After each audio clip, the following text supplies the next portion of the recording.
আসসালামু আলাইকুম, welcome to Yasmin recipes. আশা করি আল্লাহর মধ্যে সবাই ভালো আছেন।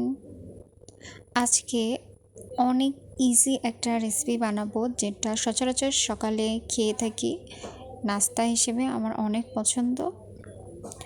তো এখানে ফ্রাই প্যানে প্রথমে আমি তেল, কুচি করে রাখা রসুন, শুকনো মরিচ এবং স্লাইস করা পেঁয়াজ দিয়ে দিলাম। এটা আমি কিছুক্ষণ নাড়াচাড়া করে ভেজে নিব, যতক্ষণ লাইট ব্রাউন কালার না এসেছে। অনেক সময় রাতের বেলা রান্না করা ভাত বেঁচে যায়, তো সেটা দিয়ে আজকে আমি বানাবো বাঙালি স্টাইল ফ্রাইড রাইস। পেঁয়াজগুলোকে ভালোভাবে আমি ভেজে নিব। যারা ইউটিউব থেকে দেখছেন তারা সাবস্ক্রাইব করে দেবেন, আর যারা ফেসবুক থেকে দেখছেন তারা ফলো দিয়ে দেবেন। ভাজা হয়ে গেলে এর মধ্যে আমি অল্প পরিমাণে হলুদ দিয়ে দিব। এর মধ্যে জিরে গুঁড়ো, ধনে গুঁড়ো, মৌরি গুঁড়ো, সরিষার পাউডার এবং লাল মরিচের গুঁড়া সব এক এক করে দিয়ে দিব। দিয়ে আবারও মশলাটা আমি ভালোভাবে রান্না করে নেব। মশলার কোয়ান্টিটিটা আমি বলে নিই, আপনারা যতখানি রান্না করবেন সেই হিসেবে দিয়ে দেবেন। স্বাদ মতো লবণ দিয়ে দিলাম। এখন এর মধ্যে আমি কাঁচামরিচও দিয়ে দেব। সব কিছু দেওয়ার পরে এটাকে আবার আমি কিছুক্ষণ কষাবো। এই ফ্রাইড রাইসের মেন কাজটা হচ্ছে মশলা কষানো।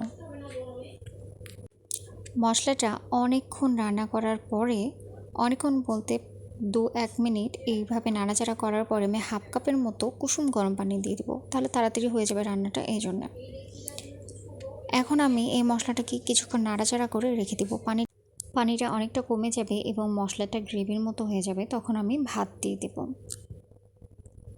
এবং বাগান থেকে উঠিয়ে আনবো ফ্রেশ ধনেপাতা এবং পুদিনা পাতা, এটা ফ্লেভারের জন্য।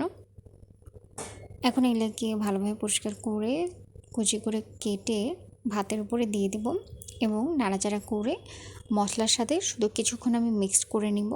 মিক্সড করা হয়ে গেলে ভাতটা আমি নামিয়ে রেখে দেব।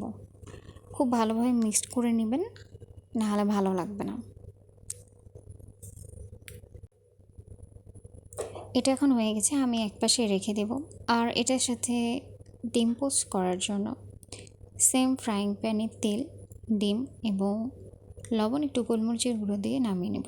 তো আশা করি এই সকালের নাস্তা বা সিম্পল রেসিপিটি আপনাদের ভালো লেগেছে। কেমন হয়েছে সবাই অবশ্যই জানাবেন।